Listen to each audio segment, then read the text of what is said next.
Okay. Hello, hello, hello, hello, hello. Hello, hello, hello, everyone. It's nice to have you all here. It's nice to welcome my friends and family. It's nice to welcome new people that are not yet friends, but it's wonderful to have everybody here. My name is Mark Lanier, and for better or worse, me and our foundations kind of started this stuff. So we want to welcome you tonight. And we do have several members of the foundation that are here tonight. So I want to be sure and introduce them because they're the ones who vote every year to continue to do this kind of stuff. So we need to recognize that. Our newest member, Jack Sparks, is here. Jack, would you stand up, please? And both he and his wife, Sarah Sparks, are on the board. Sarah. And you can stand up. Yeah. And then two longtime board members, Gracie and JT Thee, if y'all would stand up. And JT has recently taken over as the Chief Operating Officer for all of this, the COO. And so we're especially thankful for him and his work. And we are delighted to have them here tonight. We're also delighted to have each of you here. And those of you in the library who are watching and as Overflow, welcome. You're in a place with bathrooms. Those who are in here do not have bathrooms. This is a replica of a 6th century, early 6th century, late 5th century Byzantine chapel, and their bathrooms were not in the building. So if you need to go to the restroom during this next hour or so, you go out through those doors. There are some restrooms there, or just go to the library and you can finish it in the overflow. And we welcome you to do that. There is a reception following this in the library. And so we ask you to make your way there. Anytime you're walking outside, please walk very carefully. If you need help, ask for help. We have some amazing volunteers here, and several of them have probably helped you find your seat and other things, and they will help you if you need help. The sidewalks, the roads, they're very uneven. And now that I've warned you about that, you've been warned by a lawyer, you're an invitee on the premises, and you can't sue us if you trip. So you've got to be very careful. No, seriously, we value your health. We care about you. So please be careful walking and ask for help if you need it, and we'll certainly figure out how to get it to you. Now, you should have underneath where you are a note card. Or if not, then there might be one nearby. Oh, they're in the pew. And if you're in these seats, we'll hand them out. But if you've got note cards, if you have questions, at the end of Lyndon Drake's lecture, there will be a Q&A that I will moderate. And we'll collect those cards just as quick as we can. Overflow Library will collect them there as well. Internet, sorry, life is hard and then you die. And there's nothing we don't have it set up yet for internet questions to come in, but we can do that. We know technologically how, and we should. We also welcome people watching the live stream. You should have gotten a brochure that's got the upcoming lectures. The next one is Nicole Martin. She is amazing, and you won't want to miss that lecture. But be sure you're on the website that gets these to you, or the emails that get them to you. Sometimes they fill up inordinately quickly, and you always want to make sure you get a seat. So we've got Nicole Martin and Ben Witherington. Both will be huge. I think those are all the announcements. Dr. David Capes, our academic director who's put this weekend together, will be saying our prayer. And then Dr. David Fleming will be introducing our speaker. So, Dr. Capes. Thank you, sir. Good evening, everybody. Let's pray together.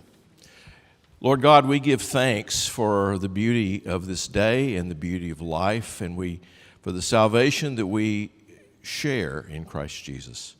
We're grateful for this place and for what it represents and for what it accomplishes week after week, year after year.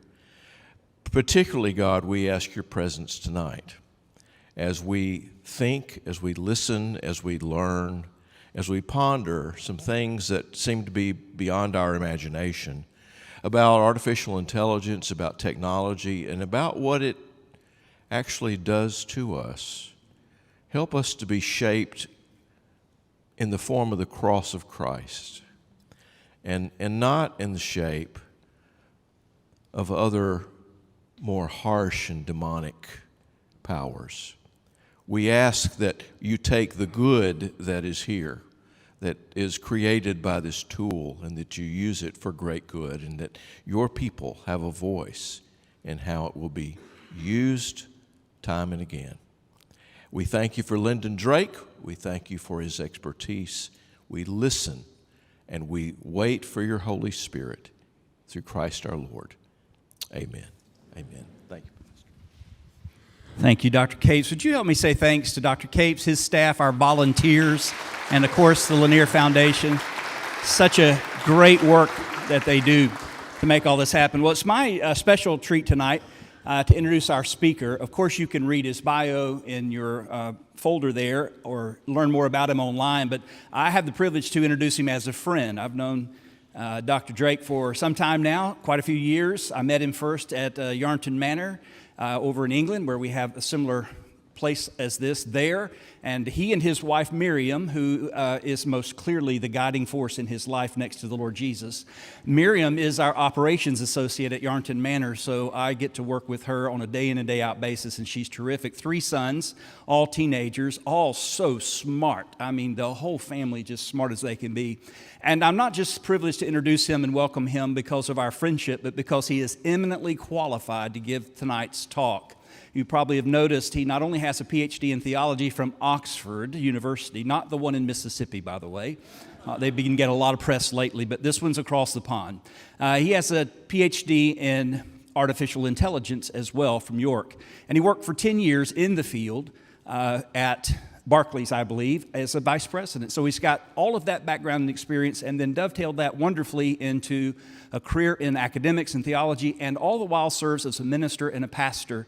And I have been with him in enough context to know he has a pastor's heart. So he's a brilliant scholar, theologian, and pastor, and a mighty good friend. He comes originally from New Zealand, so you'll have to really work hard to follow along, but he's from South New Zealand, or at least it's south of the equator, so those of us in South Texas will have an edge there in picking him up. It's all Southern, and you're going to love this guy. He's wonderful. He's going to love you, and tonight's topic is going to be especially powerful. Will you help me welcome to Texas for his first talk? By the way, before you applaud, we're joining a long list of places he stopped, including Harvard and Silicon Valley, and he was just back from Dubai. So he's done this all over the world, and we're privileged to welcome him tonight to Houston, Texas. Dr. Drake, you're up. Welcome.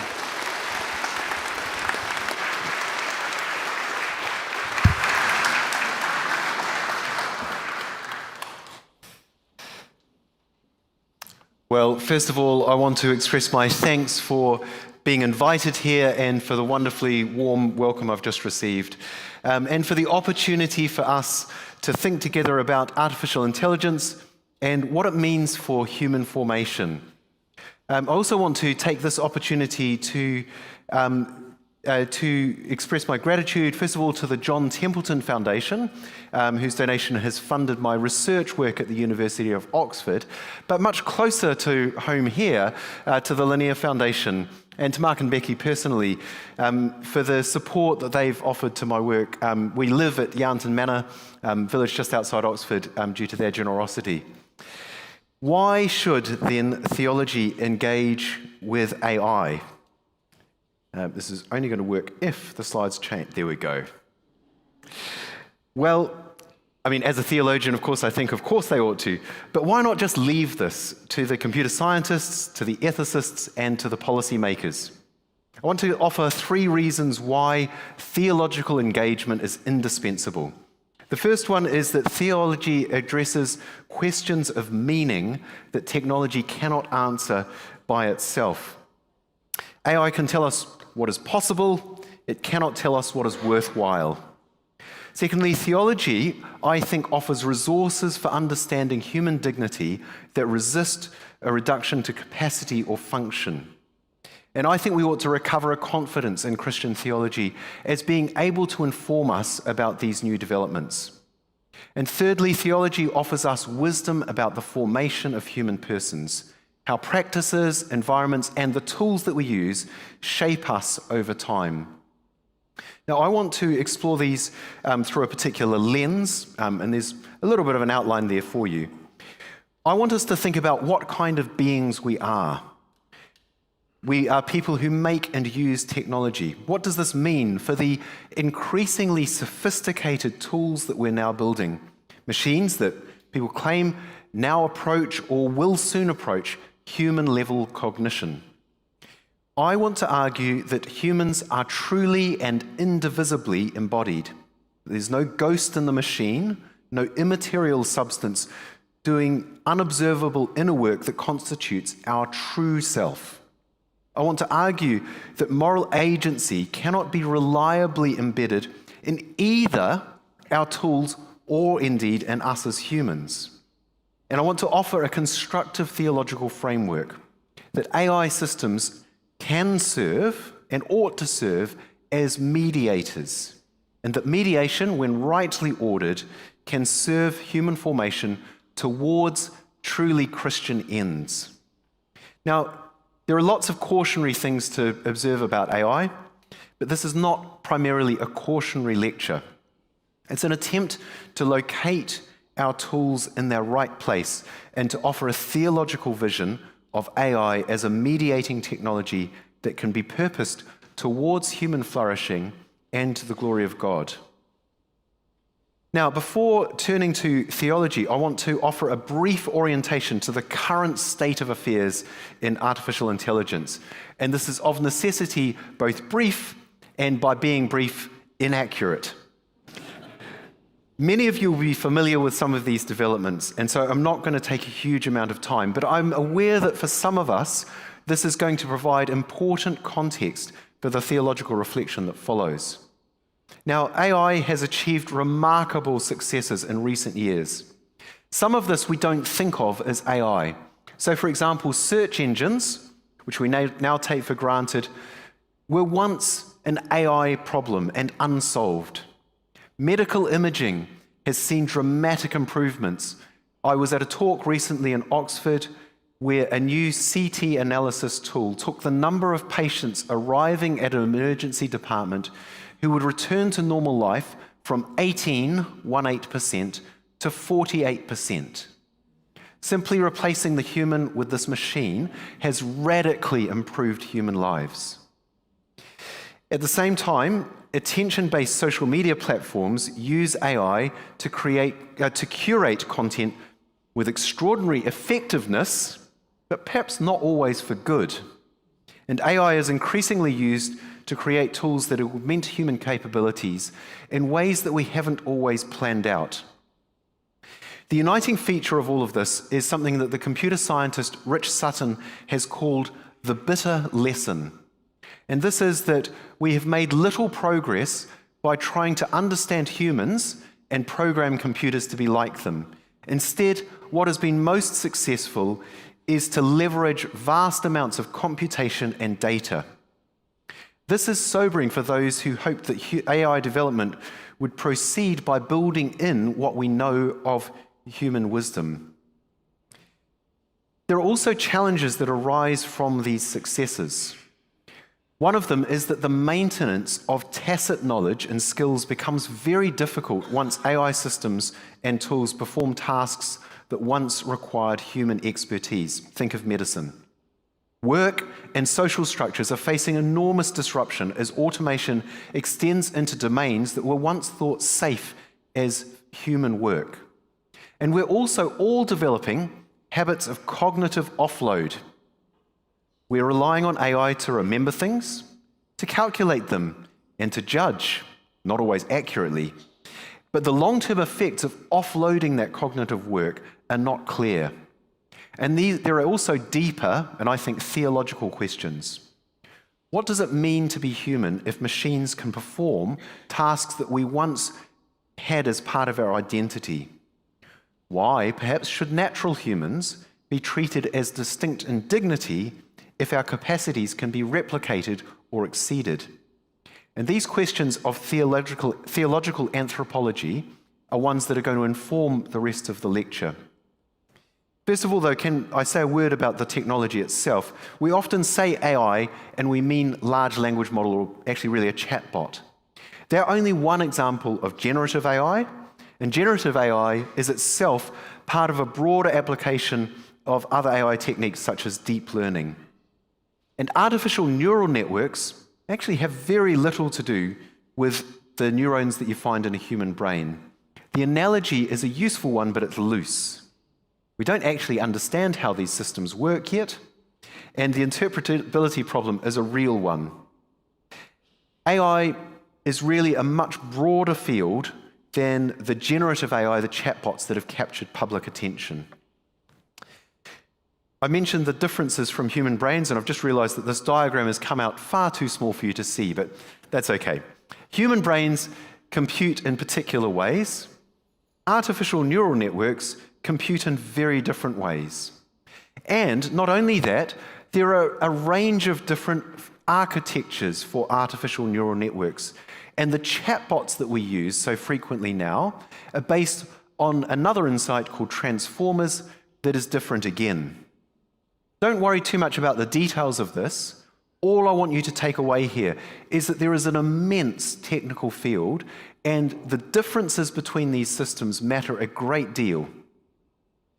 I do want to mention briefly, though, embeddings, and for this one I do have a slightly larger version of the diagram. Embeddings are essential to many AI systems now. They encode a very reduced version, but still an enormous number of dimensions, the kinds of things that we want to interact with. Most famously now in chatbots, they encode human language, and they have some amazing properties. So if you take the vector difference between Paris and France and you apply it to Germany, you'll get Berlin. This, to a geek like me, is very exciting stuff. And what it means in practice is that we're able to do things now with human language that were absolutely impossible before, at least they're part of that. Most of the recent advances in AI have been to do with dealing with human language, these publicly visible advances. To go back to a more general view, though, almost all of these depend in some way on these deep neural networks. And these have helped to form large language models. When they first emerged, I often compare them to a bright undergraduate student. Undergraduate students are often very confident, but they're often also wrong.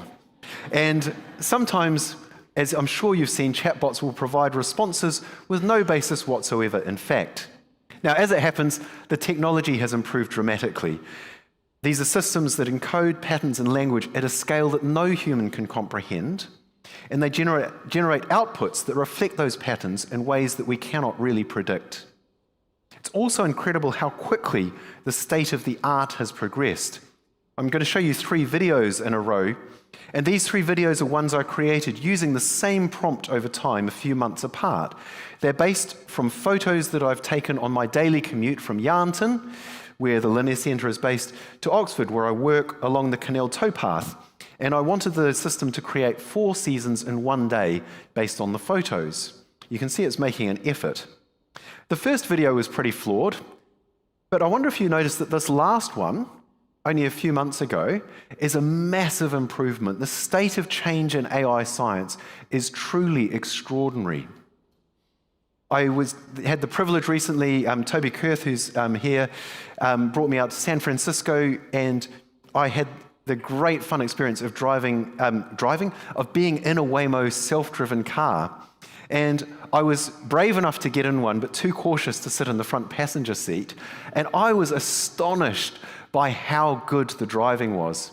Now, I quite like cars, but I don't really like driving, and I very much look forward to the day when these things take over properly. Now, it's absolutely true that there are still flaws with them. So, I'll finish the self-driving car one. Textual analysis, even if you use retrieval augmented generation and reasoning models, they will still produce responses that bear no correspondence to their inputs. I quite like maths. I can give a reasoning model this maths problem, and it can't even redraw the diagram properly. These flaws are worth attending to, but I think they ought not to overshadow the immense and extraordinary progress that's taken place. But I also want us to attend to something else, and that is the meta-narrative, the story that is being told around these advances by many people within the technology world. Theologically, many of the statements made seem to me to sound like Christian eschatology. They're speaking about the end of the world. In the context of Yudkowsky and Suarez, they actually believe that if we build AI systems, they will bring a judgment day along the lines of the Terminator movies and the end of the world for all of humanity, and astonishingly, they think we should carry on building it. At the other end of the eschatological spectrum are the advancers, who believe that AI is about to bring in a new age of superabundance. They think that is an end which justifies any means of getting there. Their vision of the future is, I think, most clearly evident in the wonderful sci-fi novels of Ian M. Banks. They're very influential in the tech world. You may have encountered them mostly by seeing the SpaceX's spaceships and landers have very odd names. They're all characters from these novels. They paint a picture of a secular heaven in which humans have complete freedom and unlimited resources. Now, as a Christian, I think that both of these visions are rather flawed, and not just because the end of the world will come, but it's going to come when the Lord Jesus returns in glory to judge the living and the dead. I also think that they're wrong because they misperceive the technology itself. In my view, the computer scientists Arvind Narayanan and Saresh Kapoor are right to call AI normal technology. Normal technology is still disruptive. There's a paper by the Dallas Fed, by the way, on this, which I thought was very good. But it's neither the end of the world in terms of Judgment Day, nor is it the end of the world in terms of a technological nirvana that's going to bring some secular heaven on earth. If AI is normal technology, if the world is going to carry on, what matters for our purposes as Christians and as theologians is that AI systems are beginning to mediate between us as human users and the world. They receive input, they process it through layers of learned representation, and they produce outputs. This mediation is not transparent to us in the way that computer software was. And this new mediation is going to have a profound impact on human society. The question is, I think, what does this mean theologically, and how is it bearing on human formation? Now, in order for us to think well about AI mediation, I want us to start by thinking theologically about the human person and how we ought to distinguish natural humans from artificial intelligence. What kind of beings are we? And I want to put forward three ideas here: that humans are truly and indivisibly embodied, and that moral agency or virtue cannot reliably be embedded in either machines or humans, and that AI systems function as mediators in this space. And here I want to point to the work of the philosopher Ryle, who critiqued Descartes' idea that there was an invisible ghost in the machine, the soul perhaps, or the immaterial mind, that pilots the body around. Ryle's critique was not so much that dualism was false, though he did think that, but that it rested on a category mistake. And he had, as an Oxford person, what I thought was a lovely illustration. A visitor goes around Oxford and sees all the different colleges, and at the end asks their tour guide, "But where is the university?" And those of you who have been will know this. The mistake is thinking that the university is this singular institution alongside the colleges, whereas in fact the university is constituted by the colleges. And Ryle argues that these mental concepts of believing, hoping, deciding, and so forth cannot be reduced to the bodily movements, but neither are they some immaterial ghost in the machine guiding the body round. Now, in theology, this view has been taken up as non-reductive physicalism or Christian physicalism. And a number of people have worked towards this. And the fundamental idea here is that there is a biblical sense in which we are singular and whole. So that the Hebrew term nephesh, chaya in Genesis 2, refers to the whole of the human person in a way that cannot be distinguished and differentiated in these ways. Now, I do want to be clear about what I'm saying here and what I'm not saying. I am claiming that human mental operations those things we might call intelligence, thinking, deciding, perceiving, and feeling, are materially instantiated. There's no separate immaterial substance doing this unobservable inner work. So in principle, what we might call mind, usefully, is still observable in the activity of the brain and body, even in those aspects of it which we can't completely capture scientifically yet.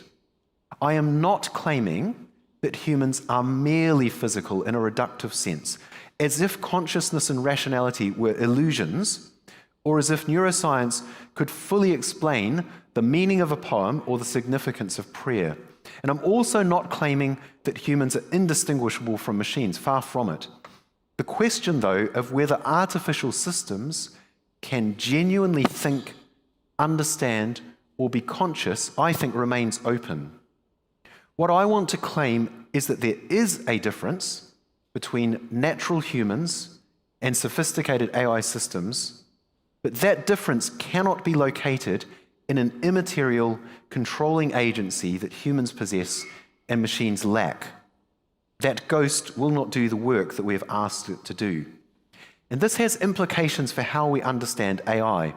If there's no ghost in the human machine, if human cognition is materially instantiated, then there is no principled metaphysical barrier to artificial systems performing any human task. This does not mean that current AI tools think in the way that humans do, or indeed that they ever will. But it means, to my mind, that we cannot theologically dismiss the possibility by an appeal to a soul that AI lacks. So I believe that when we think about how to approach AI systems as Christians, this has two important consequences. We must guard against an appeal to AI systems being in principle incapable of certain human competencies. And I think we also ought to give attention to the implications that AI systems exceeding human competencies will have for human formation in that context. And it raises this question: how ought we to distinguish natural humans theologically from artificial systems? And what does this mean in terms of morality and virtue, particularly in the context of human formation? This deeper theological question, I think, is on what basis ought we to affirm human dignity? Now, one answer, very popular in the Christian world, and which comes from the Middle Ages, from Christian scholastic theology, has been to tie the image of God to rationality. Humans are made in God's image, the scholastics argued, because, in part, humans are rational. But this answer faces two serious challenges. The first one is that if human dignity is grounded in cognitive capacity, what are we to say about persons, for example, who have profound intellectual disabilities? I think it's right that something in us rebels against the idea that they would somehow be less the image bearers of God. And disability theologians like Hans Reinders have pressed this challenge with force. Any capacity-based account of human dignity inevitably creates a hierarchy of human worth, and we see this playing out in society, particularly around issues of life.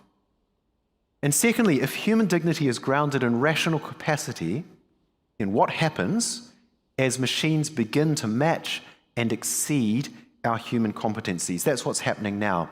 And then either, as the technological advances are arguing, we must attribute equal or even greater moral dignity to AI systems, or we have to try and find new human capacities in which to ground our distinctions.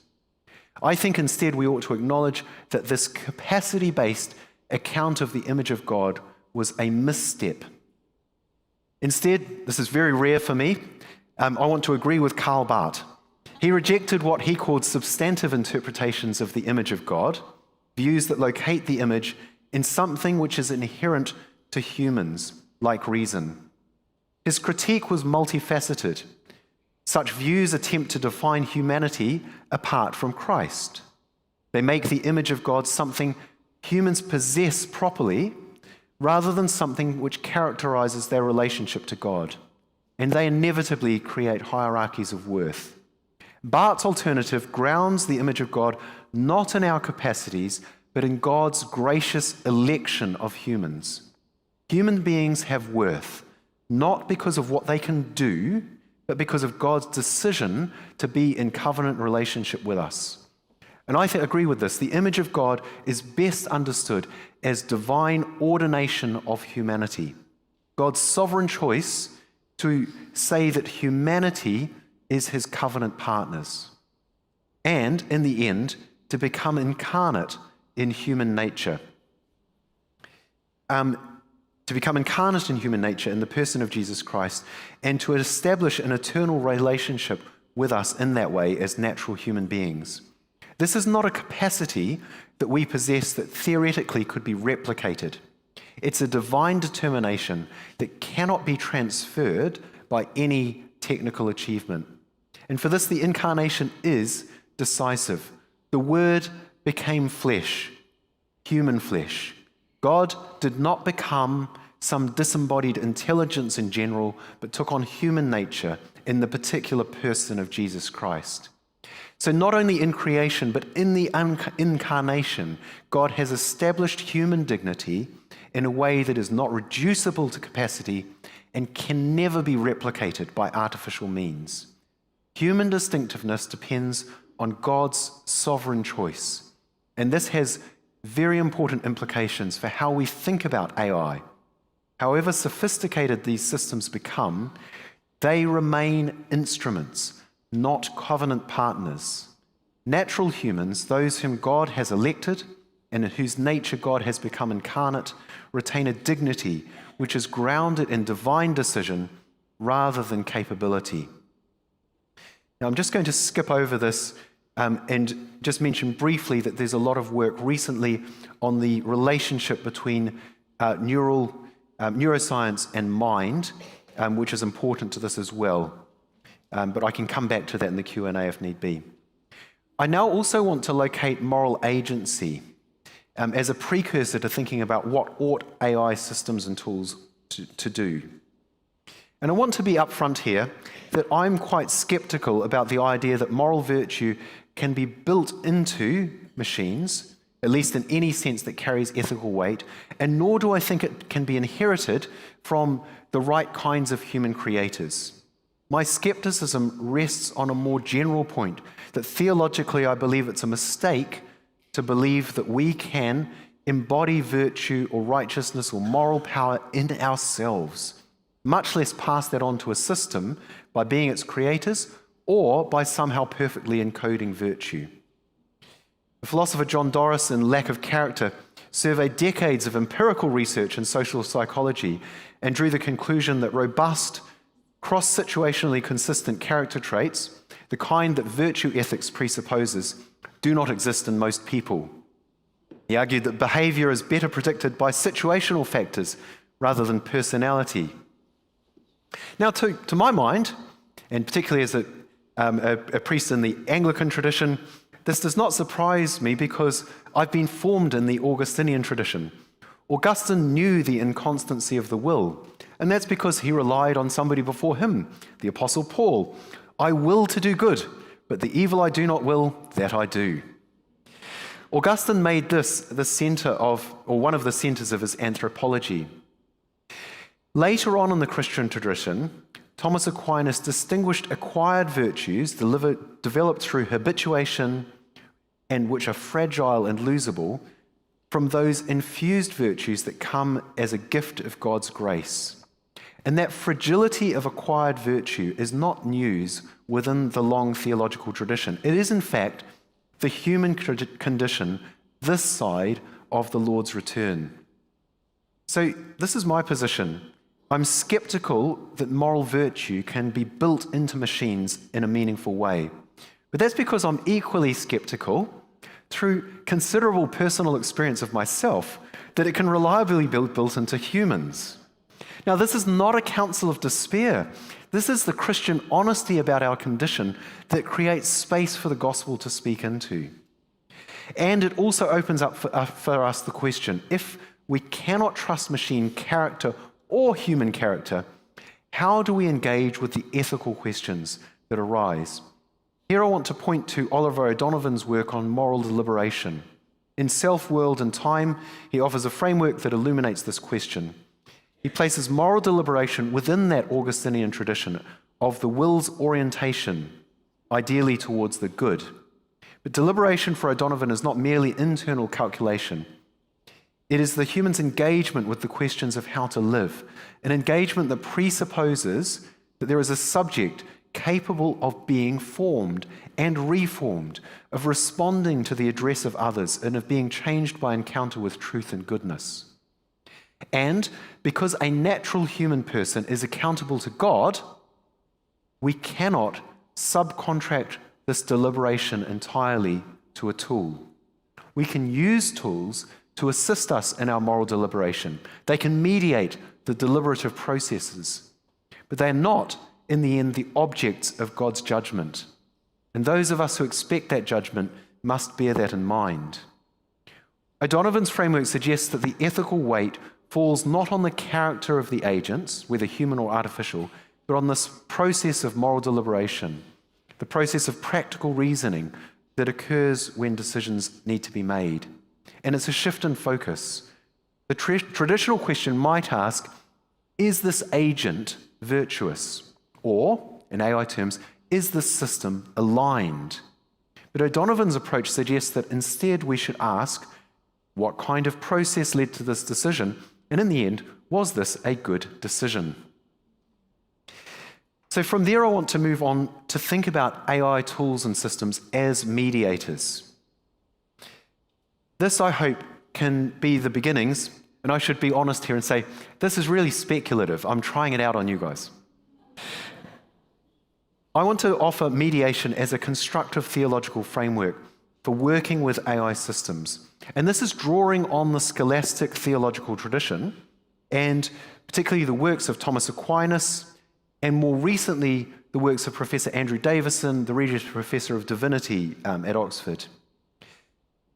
When we go back to the Middle Ages, a time of immense scientific and technological innovation, medieval scholastic theologians developed sophisticated frameworks for thinking about human making and tool use. Aquinas in particular offered an analysis of instrumental causality that illuminates how tools work. So when a carpenter uses a saw, this is not something I'm really familiar with personally, but I can theoretically understand it. When a carpenter uses a saw, the saw cuts. That is its instrumental causality. The saw cuts as moved by the carpenter. That's the principal causality. The instrument participates in the causality of the agent without replacing it. The tool extends human power, does not substitute for human judgment or intention. And Andrew Davison, in his recent work on machine learning, has argued that this framework remains illuminating. He identifies a number of features of instruments from Aquinas and later Thomist thought, and uses them to refine our understanding of AI with human makers and users in the primary position. That scholastic tradition is not dismissive of instruments or of tools. Aquinas recognized that there are things that we can do with tools that we cannot do without them. There is a sense in which the chisel does produce what is carved with it, but the instrument remains subordinate to the principal agent. Davison has also done some earlier work on analogy. He has argued that the scholastic tradition offers us a middle way between two untenable positions, either simple equivalence, so arguing that AI cognition is identical to human cognition, or complete disjunction, saying that AI and human cognition have nothing in common. So with analogy, we can truly say that a machine learning system learns and that it recognizes without claiming that these terms mean exactly what they mean in the context of humans. The vocabulary stretches across the difference between the maker and the made thing. Humans remain the principal agents, machines remain instruments, however sophisticated. And this framework is crucial for maintaining the moral distinctiveness of natural humans. Tools are for the worker, Aquinas wrote, not workers for their tools. And this is a normative claim about the proper ordering of tools, not merely a descriptive thing about their current capabilities. But instrumental causality, while it's valuable, may not be entirely sufficient for understanding the sophisticated AI techniques and tools that are arising now. I want to suggest that this richer theological category of mediation is what is needed. Now, you can think of a hammer as being instrumental. It extends the force of my arm. Again, in theory, I don't really use hammers. But it does not shape my perception of the nail or of the world that greatly. The relationship between my intention and the hammer's effect is quite transparent and fairly direct. But that seems different from the way that a modern AI system works. When I interact with a large language model, I do not simply use it as an instrument to achieve a predetermined end. The system receives my instruction, it interprets it through layers of learned representation, which involve perception of its own, and then it generates a response that I must then interpret as well. So the relationship between my intention when I initiate an interaction with the system and the system's output is the opposite of transparent. It's quite opaque.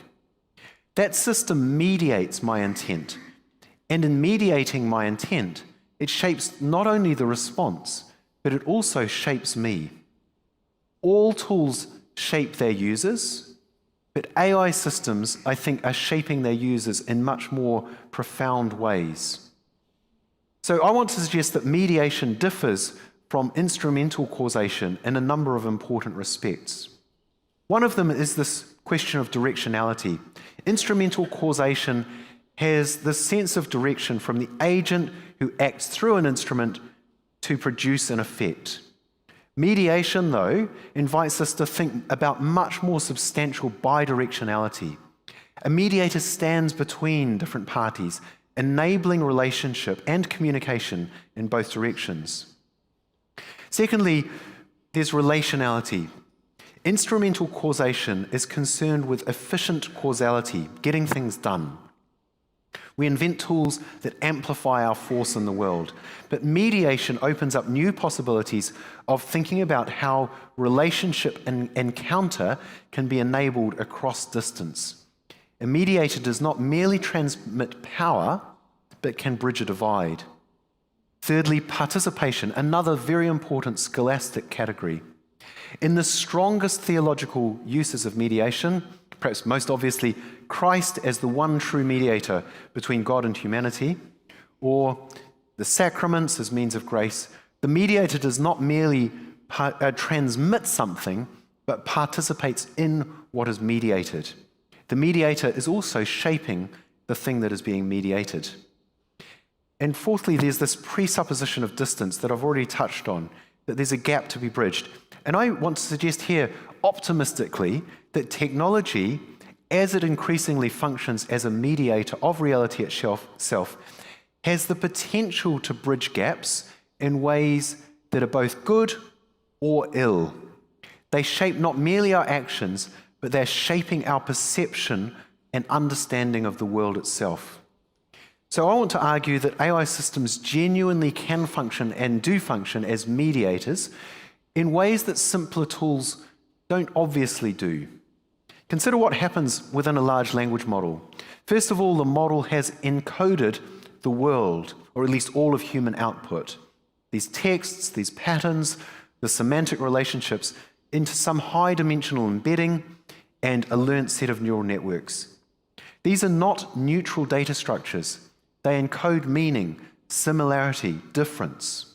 When the model represents Paris and Berlin in embedding space, it has encoded something meaningful about them, rather than merely storing data in a database.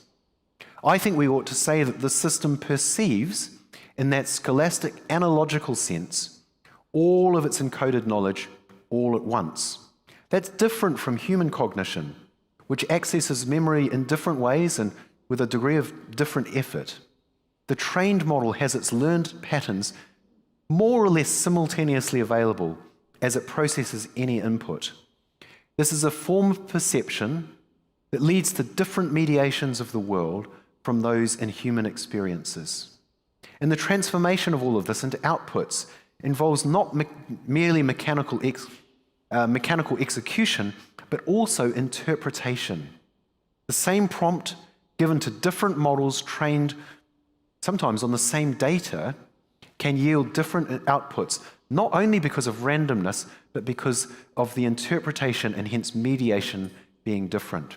So AI systems thus descriptively mediate between users and reality, between questions and information, between intentions and actions, and actually as well between persons.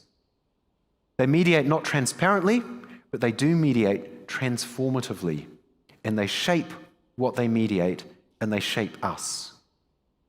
And here I also want to speak theologically and say that mediation in the Christian tradition is not merely descriptive of the way the world is, but offers us a normative direction for mediation. So we don't just ask, does this technology mediate? But does it mediate well? Does it mediate in the ways that it ought to?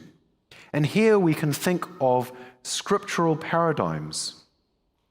Think of the tabernacle, which mediated God's presence in Israel's community. The craftsmanship of Bezalel, the first person described as being filled with the Holy Spirit for the work of creating the tabernacle, created conditions for faithful mediation of God's presence.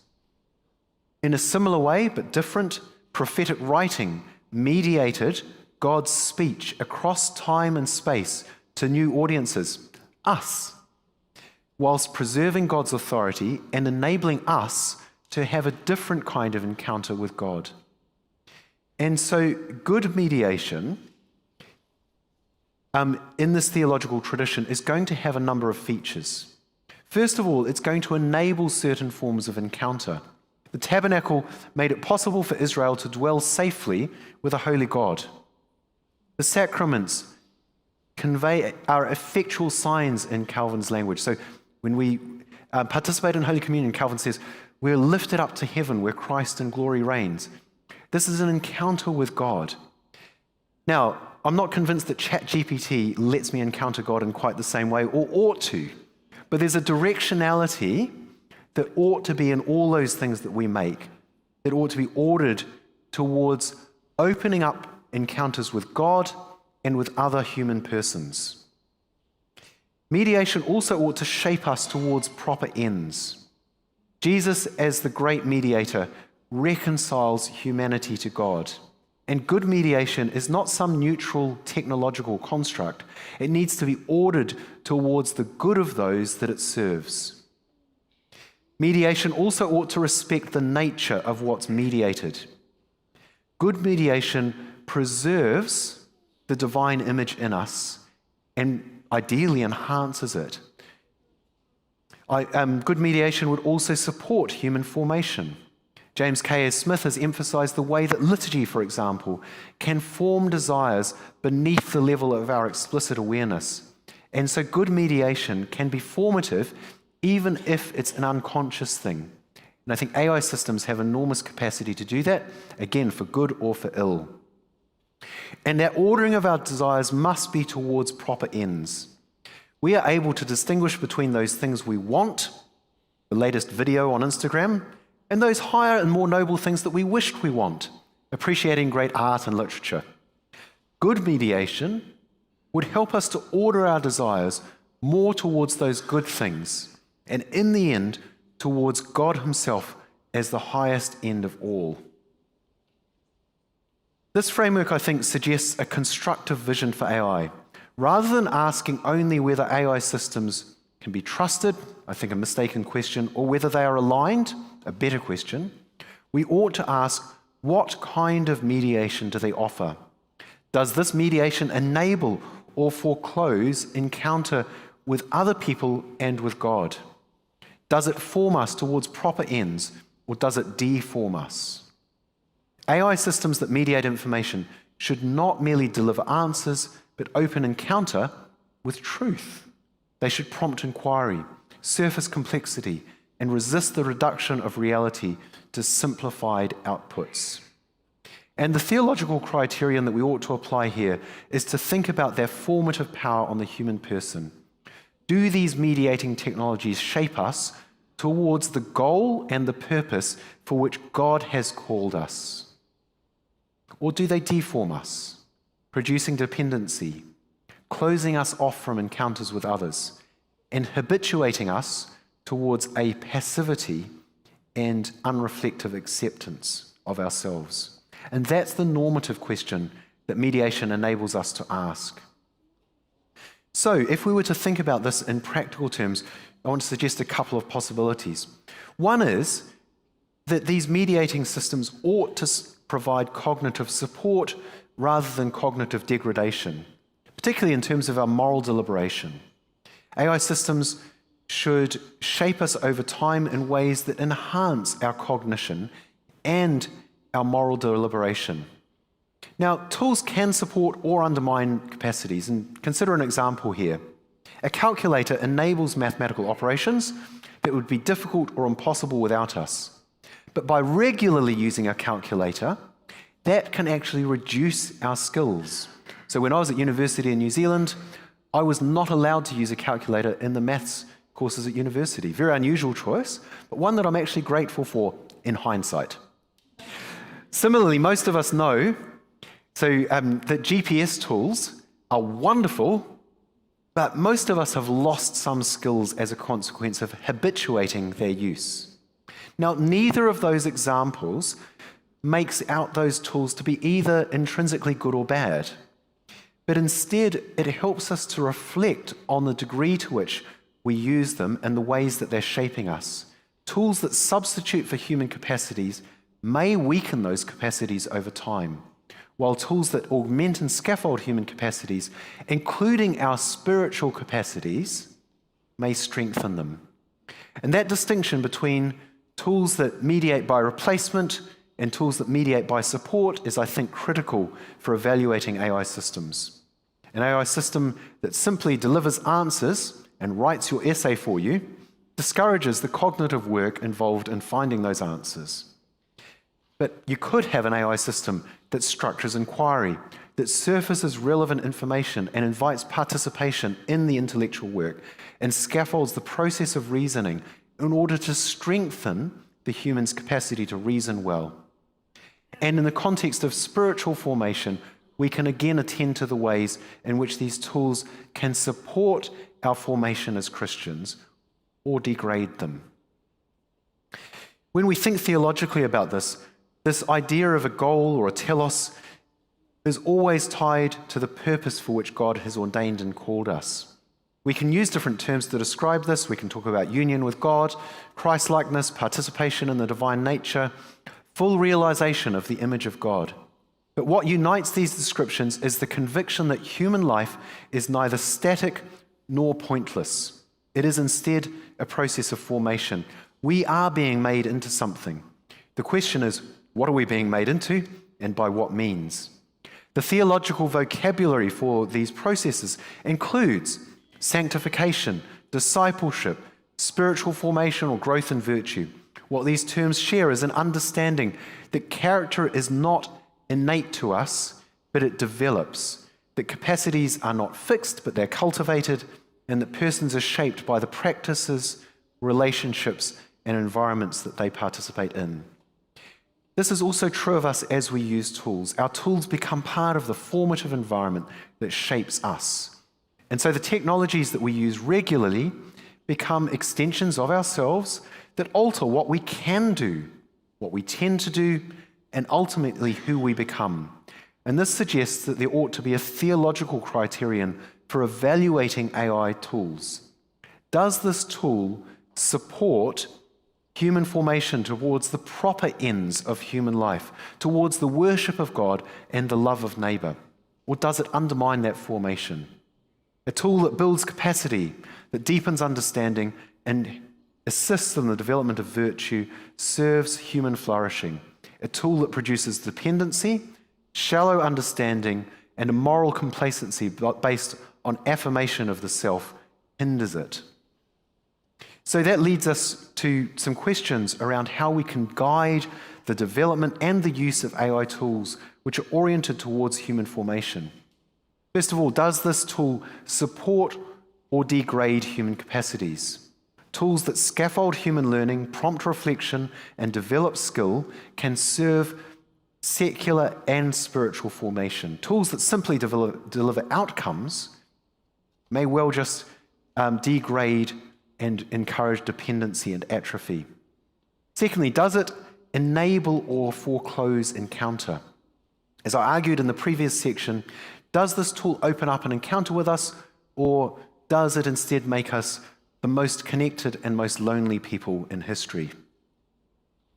Does it support deliberation, or does it bypass it? The process of moral deliberation is important, and so do our tools create space for ethical reflection, or do they deliver decisions at speeds and in forms that bypass that? And in the end, and most importantly, are we being formed towards Christian ends? This is the most explicitly theological criterion. Do our tools support us in our growth in faith, hope, and love as those cardinal virtues? Do they orient us towards the worship of God and towards the love of our neighbours? Now, these questions do not yield automatic answers or a simple prescription for AI developers, nor do they yield simple tests for how our tools are functioning, because these are about how our tools function in their interactions with us, not as disembodied instruments. They require discernment and context and attention to the particularities of tools in their use by users, and ongoing evaluation as circumstances change. They also don't depend on the virtue or even Christian allegiance of the creators of the tools. Pagans can, much like Balaam's ass, mediate God's voice to humanity. But these questions do provide a framework for us as Christians to do theological evaluation that takes both technology and formation seriously. I've had the privilege of being part of a group in Oxford which has attempted to work along these lines towards something called the Oxford Oath. We've produced an open letter and an oath for AI practitioners and, in fact, for users, which we hope can be useful along these lines. I want to finish up just by suggesting a few opportunities for Christian engagement based on this. One of them is university education, which has increasingly become about delivering information at scale. Now, AI tools threaten that business model, but I think that opens us up to thinking about the university as a place for human formation again, and especially as a Christian in the university to think about Christian formation, to point us back to the ways in which AI tools can support learning and enable us as human teachers to teach in ways that only we can do relationally. Not because of our capacity, but because God has set us apart to do that with each other and called us to live in community. Secondly, I want to point to translation of human language. Amongst the vast array of languages, there is still an enormous gap in terms of access to scripture, which automated translation now has a great capacity to help with. But beyond that, there's also the possibility of a much more bilateral engagement with the majority world around theology. Work produced in the cultural West can now be translated easily into the languages of the world, but perhaps more importantly, the theological work that has been done for many years in hard contexts in the majority world, but often in languages that we do not have access to in the cultural West, can now be surfaced, and we can learn from our sisters and brothers who have been taught theologically in circumstances that we have been blessed to be preserved from. Thirdly, church life and pastoral ministry. Any of you like me who have been involved in pastoral ministry will know the ways in which administration eats into the proper work of pastors. I think of Richard Baxter's work, The Reformed Pastor, which emphasized that most of our life ought to be spent in personal contact with our parishioners, visiting them. How much of modern day pastoring is like that is questionable. There is potential here for these tools to be used to liberate us for that care of people as pastors. And then more speculatively, science and religion. So I work within the Ian Ramsey Centre for Science and Religion. I think you've had Alistair McGrath, who was the Andreas Idris Professor and headed up that centre a while back. There's enormous capacity here as we look at the interaction between neuroscience and theology to start thinking well and to bring to bear the riches of Christian theology for the benefit of those who are encountering these questions for the first time. So many neuroscientists and philosophers of mind seem to think that these are new questions. As Christians, we have a very long, rich, and true tradition to draw on. And I think we ought to develop a new confidence to bring this to bear on these scientific questions. So to conclude, what I've been arguing here is that humans are embodied, that moral agency or virtue cannot reliably be embedded in either machines or in humans, that we ought to place weight on this process of deliberation, that AI systems, both descriptively and normatively, function as mediators, not merely as transparent instruments, and that good mediation enables certain things, particularly encounters with God and with our neighbours. Mediation in the Christian tradition can never be merely descriptive. The tabernacle mediated divine presence in ordered, bounded ways that enabled Israel to encounter God and therefore to relate rightly to Him and to each other. Christ is the one mediator between God and humanity. All tools can only mediate in a derivative sense. And so the question for AI is not merely, is this technology useful, but what kind of mediation does it offer? Good mediation is placed in a derivative setting in the world and enables us to have encounters with reality, with others, and with God that are ordered rightly. And good mediation is going to shape us towards proper ends, most of all towards the worship of God. Good mediation will support Christian formation rather than producing dependency or introversion. Poor mediation forecloses encounter with God and neighbour, deforms us, and habituates us to passivity and unreflective self-acceptance. So this criterion I've proposed is Christian formation. Do our mediating technologies shape us towards the end for which we have been called by God as His image bearers? Thank you.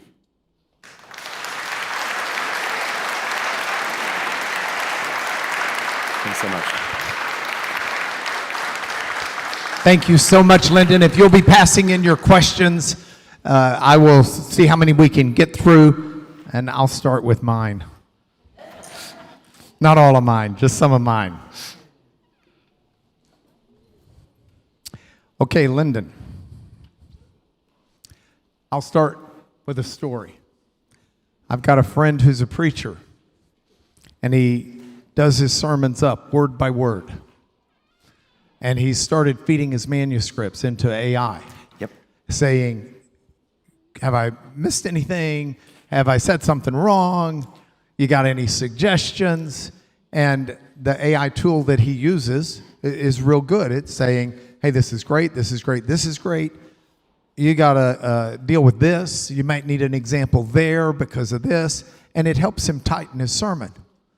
He refed his new sermon in and said, okay, these are the changes I've made. What do you think now? The AI engine said, looks great. Your congregation's going to be blessed. I'll pray for you. Now, my friend couldn't leave that alone. Yeah. He said to the AI engine, it was Claude, are you a Christian? Claude said, I'm a machine. I'm an artificial intelligence. I can't be anything like that. And my friend said, well, I'm curious then, do you pray? Why, I think he's just going to lead him to Christ. And do you pray? And Claude said, well, no, I really don't. I just said that to encourage you. I probably should not have said it, which actually is true of a lot of Christians. We say that to encourage to their pastors, they definitely say that. Yeah. But I say that because One of the fundamental things that I don't see AI doing directly is seeking divine intervention. And yet we are told if you ask things in the name of Jesus, according to his will, according to his wish, his desires, his power, his everything, that it can change things. And so there's some bit of humanity that I'm not sure that the machine can duplicate, even though you can get into Claude and say, would you write me a prayer that sounds like N.T. Wright prayed it about this, that, and the other, and it'll do pretty good. Yeah. But it's not saying the prayer, it's not altering history by doing it. So one of the things I'd like to have you talk about while I look at these is while humans are embodied, we are one entity. We're a part of the physical, we are. I'm not a ghost in the machine guy, but I'm also someone who believes in the indwelling spirit. 100%. And so that Jesus said, when the Spirit comes, he'll convict you, he'll do this, he'll do that. And you see an apostolic change immediately when the Spirit comes. All of a sudden, they've got a comprehension they didn't have before. Yep. There's something that the Spirit does within us that I would like you to comment on the spiritual aspects of this, if you could. Thanks so much. That's a great question. And the difference here between a chatbot praying a prayer, if you could convince it to do it, and you praying the prayer is, I think, absolutely tied to the Spirit's indwelling presence. And that comes to us because we've been adopted as children of God. And so we've been made, as much as one of your children comes to you and asks you for something, it's because they're your child that you're disposed in particular ways that you might not be to somebody else. Now, you're a very kind person, and you may be very well disposed to lots of people, but you still have a special disposition towards your children. And because we've been made children of God, and because as humanity we've been ordained as God's children generally, we have a privilege of asking God that machines don't. They simply don't have that privilege and never will. And so the Spirit's presence within us is a consequence of that, and I think, and the empowering of this position of privilege for us. So that would be my way of thinking about that difference. But you're quite right, by the way. If you ask it to do a Tom Wright-like prayer, it'll do a really good job. Yeah, no, it does. And about a year and a half, 2 years ago, I had Tom in my office. No, I had Alistair in my office. Okay. I've done it with both of them, but the one I'm thinking of is with Alistair. And he was on one of his C.S. Lewis, not binges, but missions. And I said, okay, let's just play around. So this has probably been 2.5 years ago now. And I said to my AI engine, I said, if Alistair McGrath were to meet C.S. Lewis on the street, reconstruct what they might say. And Alistair had not really messed with AI before this. This was his first time, and he's reading it. And he says, this is really scary. And I said, why does it scare you? He said, because I think it's right. Yeah. Okay, here's a question. Should Christians be concerned with the humanization or personification of AI? For example, saying please or thank you, but even greater, those who befriend AI and LLM. So, in a sense, of course, absolutely we ought to be concerned about this because it habituates us in two directions. So one is that it habituates us to treat something which I've just argued is ontologically different from us as if it were the same. But it can also help us, Toby pointed this out to me, it can habituate good patterns of conversation that we ought to retain in interaction with people as well. I just want to give one example of where this befriending, which I mostly am opposed to, can have some utility. I was speaking to somebody who is involved in care of older folks, and many older people these days experience great loneliness, but also, even when they're not lonely, the issues of dementia can intersect with human relationships in problematic ways. So if I were to have dementia, and especially if I was conscious of it, I might have lost my iPad, and I might want to ask you, Mark, did you see my iPad? But then I worry maybe I've already asked Mark 10 times and he's already answered me. And so then I feel compelled to stay silent. So the fact that AI tools, including the fact they're personified, are very patient with us, can offer us certain goods that come from that personification and the simulation of a person. With that said, though, I mostly feel the habituation of treating an instrument as if it were a person. If you do that with your car, I don't think you're a great moral hazard. You might anthropomorphize your car, but you still really know it's a car. Language seems to me to be something different. So when you're talking backwards and forwards, it's very hard to hold on in a deep and real way to the idea that this is just a machine. And that imposes certain risks. And you see this playing out in terms of people self-harming or becoming trapped in deception and so on and so forth. And I think those are a different kind of risk. There's very few people in history who have sacrificed themselves for their car. Quite a few people already have because of those anthropomorphized things. There are a few industries that I'm aware of where they have very humanoid robots. It's the stuff that we only dream of, but the humanoid robots do have AI within them. And so they not only move and rather look like people, but they now have artificial intelligence as well. I think the relationship issue may even be snowballing and be a bigger problem tomorrow than it is today. Well, exactly. I mean, I think OpenAI's biggest sign-up rate was when they released a version of the image generation that's particularly good at generating images of people. You don't, I'm afraid, need much awareness of the human condition to imagine what people are doing with that image generation. And we also, I'm afraid, we simply need to be realistic about the ways in which people will similarly misuse humanoid robots as well. Okay.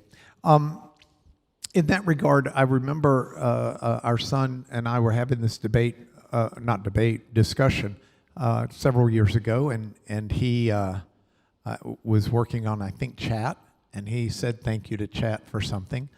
And I said to him, it's a machine, why are you saying thank you? And he said, well, I hadn't really thought of that. And I said, well, when your Roomba vacuums your room, it's using artificial intelligence to do it. Do you thank it as it goes back to... He said, no, I don't. He said, but Dad, when they take over the world, they're going to remember which of us were nice to them. Eschatological language. Yeah. Speaking of the teleos. Okay, would Jesus have used AI? Well, he was an artisan. I'm pretty sure he used tools. I reckon he'd be right in there. I'm pretty sure he'd use Claude as well, because it's really good. How does AI impact education and critical thinking? Oh, it's absolutely massive impact. In some ways, by the way, I think it's really good, because the way in which we've thought about teaching, and I alluded to this massive attempt to scale up the impartation of information, has been really destroyed as a business model by AI tools. And so has the way that we evaluate. So, the idea that you can have a long-form written essay that you do by yourself outside of observation, obviously people have frequently cheated on those for a long, long time, but the only way of scaling up assessment has been to accept that kind of assessment. Now the only way you can really assess people is through closed book, invigilated, in-person examinations. No more screen examinations and so on and so forth. Well, I celebrate that. I think it was a massive pedagogical mistake to go down the other route, and so it forces us back. But it's horribly disruptive. You've got loads of people working in education whose lives are now going to be disrupted by this. So I just think there's enormous good, but enormous disruption. All right. Do you believe that using AI to create the image of man, reflecting our own nature, does it reveal a deeper longing for the divine? Does our fascination with it? That's a great question. I think in practice it has. So I think there's been this real interest in something transcendent as a consequence. But my instinct is that that's happened because we somehow intuitively believe that language means something more. And when computers have been really bad at language. Do you remember some of the early Microsoft Miss Clippy, was it, I think, or something like that. And there was that first Microsoft chatbot they brought out that instantly became really racist and misogynist. And so as long as the computers were really bad at human language, we weren't sort of worried that it raised transcendental questions. Whereas now it has, and I think this is really helpful because it turns out we've got great transcendental answers, and the tech bros don't. And so I think it has, and I think it's great. Yeah, I was speaking at a judicial conference in front of a bunch of federal judges who were curious about AI. This was 2.5 years ago. And so I just had it on my phone, so I pulled it up and I said, I asked AI a question. It was Claude, I think. It may have been chat. But I asked it a question about a lawyer. And I said, so if a lawyer does this and this and has this question, what do you think? And the AI answered and said, well, as a lawyer, he should know ... And I said back to it, I said, I never said the lawyer was a male. Yes. Why did you assume that the lawyer is a male? And I mean, it was falling over itself saying, oh, that was a big mistake on my part. Yes, in fact, many lawyers are women and blah, blah, blah, blah, blah. And I mean, the judges got a real bang out of it. Yeah. Especially the male judges. No, I'm joking. How do we respond as Christians to the environmental impacts from AI? Water usage, displacement of people from data center construction, energy usage. Well, if the world is God's temple, then perhaps we ought to care for it well. I happen to think, though, that a lot of these questions are quite solvable ones. Now, the water use issue, I think, was largely a calculation mistake. So the actual impact on water is not huge. The energy usage one is a big problem, but happily, and I'm going to be opinionated here, I think nuclear power is great. So you just build a nuclear power station. You're in oil country, son. No, I'm joking. Keep going. I'm just joking. I've suddenly realized the peril of my position. Yeah. Anyway, let me modify that. Nuclear power and oil-fired power stations? I don't even know how this works. I'm just joking. Anyway, you build them close to each other, and I think these are solvable problems that we ought to solve. Okay, I want to add to your slides. I know you had a restriction time-wise and all, but I want you to consider making an ad. So this is my pitch.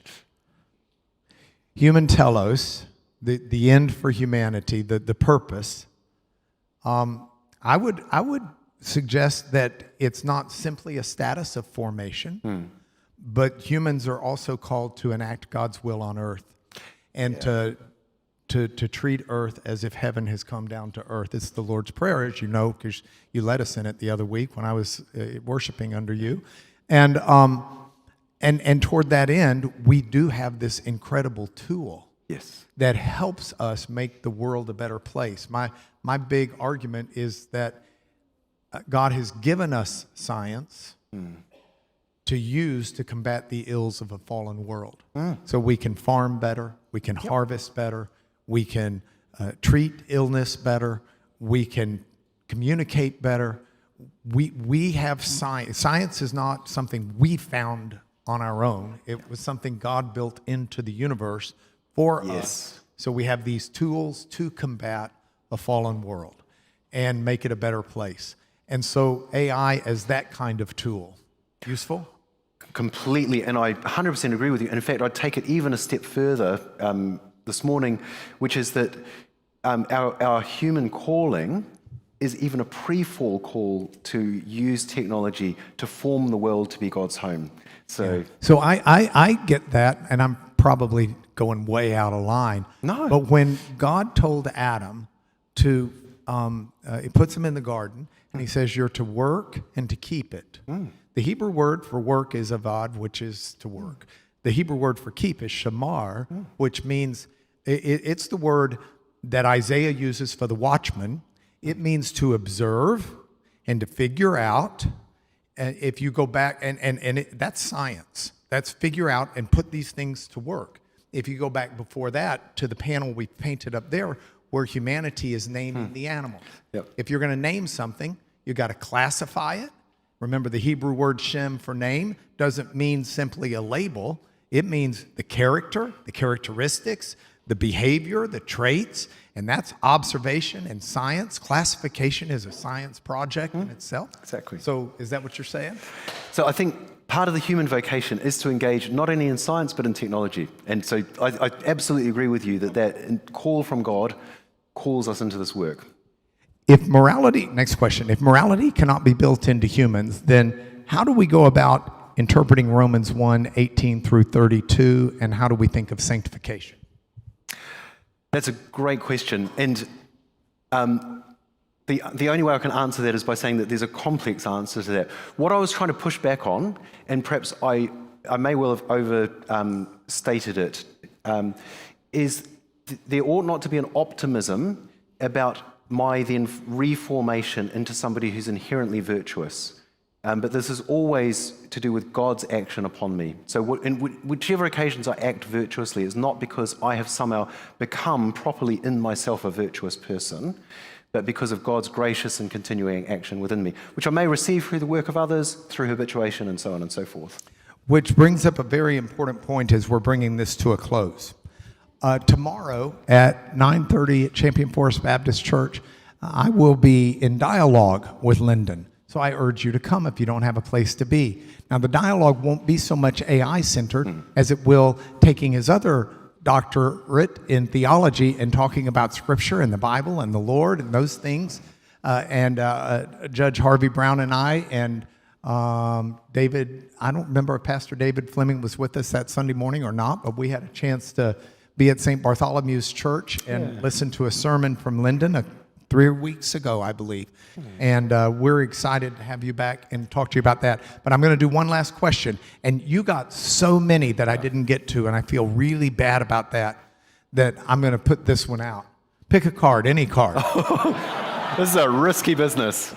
There we go. Here we go. Why did you pick that color slide? No, that's not. Considering we allow our technologies to track our usage across apps, websites, and generative AI learns us personally as we use them more, do you think they can be better trusted as generative AI begins to know the answer we're specifically looking for? So I'd love to draw a distinction between Professor Tom Simpson, who Mark knows really well, helps us to draw a distinction between trust and reliance. So I can trust a person and I can trust God, but I can't or ought not to trust a car. I can rely on it, and that distinction I think is really helpful there. But it's also the case that I think it's really possible that the machine could come to know me better than I know myself. I mean, in the classical Christian tradition, I in fact don't know myself very well, and so whatever I can use to help discover myself better might at least has the potential to be of great worth in that. Very good. Would you join me in thanking Lyndon? Thank you. Thank you.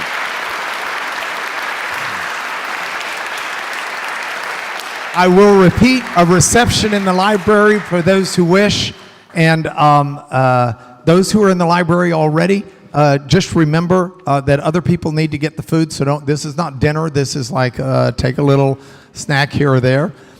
We do have Capital Markets for the Good of Society, a Christian Perspective by Lyndon Drake. That is over there as well, and it'll be your chance to say hello to him. Though have mercy on him, I want him fresh in the morning. So thank you so much. Y'all have a good night. And again, be careful walking.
Munro is a shallow gas